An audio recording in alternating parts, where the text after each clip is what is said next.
আল্লাহ বাস্তে আমারে সাহায্য করুক ভাই বলে কোনো আমি যে যাইবার যে 8 বার কোনো আমার ফিকির নাই দেখলানি আমি বই বড় ভাই লড়িও না ও আমার সামনে এক বেমারি দেখতা আপনাইতে তান গাছ থেকে ফড়িয়া তান ফিটির মেরুদণ্ড ভাঙি গেছে গাছ থেকে ফড়িয়া নাই গাছ থেকে ফড়িয়া তান মেরুদণ্ড ভাঙি গেছে।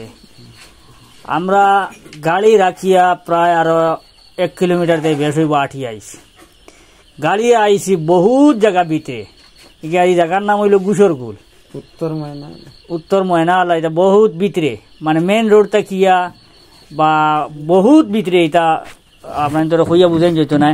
তো তান খুব অসহায় এক মানুষ তান পরিবার যে এই নইলে আপরা মাছ জানুন না তান আরো ছোট ছোট বাচ্চা কাচ্চা কটা আছে নগানো মশারির নিচে তো তান পরিবার তাইনও চালাইটা। তো আজকে তান এই অবস্থা হওয়ার কারণে পুরা পরিবারটা অচল হয়ে গেছে।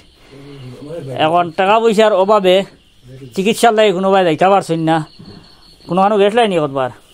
গেছিলাম একবার। কোন জায়গায় গেছলাই? গেছিলাম শিলচর। ও আচ্ছা, খবর পাইছি মানে গ্রামের কিছু মানুষের পয়সা কিছু কালেকশন করে দিছিলা ওগুন লইয়া গেছিলা শিলচর আর পয়সা শেষ হয়ে গেছে আবার লইয়া গেছেন বাড়িত।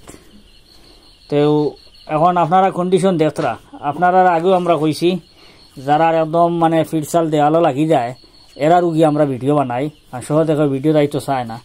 তো আপনারা এই যে সাহেবরে দেখতরা কারণ গড়ের কন্ডিশনও দেখতরা এটা কোনো সুরতও দেখতরা নি ওইটা বাস বাঙ্গা হওয়ায় বাঙ্গা এটা গড়ের কন্ডিশনও বেশ সুবিধা নাই তালি নালি দিয়ে গড় ওখান রাখছেন ও মোটামুটি লাইনে টান আসছেন পরিবার লইয়া আসলা যতদিন টাইম চলতে পারছেন কারো কাছে সাহায্য লেগে গেছেন না কাম কাজ করিয়া পরিবার চালাইছেন নিজে চলছেন আর আটকি গেছেন আটকার কারণে আপনাদের দরবারও তাই নাইছেন আপনাদের দুয়ারে হাজির হয়েছেন। তো আপনারা আল্লাহর ওয়াস্তে দিন যেভাবে পারেন রমজান মাসের একে ডবল সওয়াব 70 গুণ সওয়াব। তো আপনারা দিন যেভাবে পারেন আমরা এই দাদারে সাহায্য সহযোগিতা করেন। আপনি কিছু কইতানি? কোনো আমি যে যাইবার যে 8 বার কোনো আমার ফিকির নাই দেখলানি আমি বই বড় ভাই লড়িও না আপনারে সাহায্য করতানি আল্লাহ বাস্তে আমারে সাহায্য করুক ভাই বলে যে তাই না আপনাদের কাছে সাহায্য চাইতে আল্লাহ বাস্তে ধানের একটু সাহায্য করার লাগে। তো আপনারা PhonePe Google pay account number যেটা লাগে সব কিছু পাইবা। আপনারা যেভাবে পারেন সাহায্য রাত বাড়াইবা।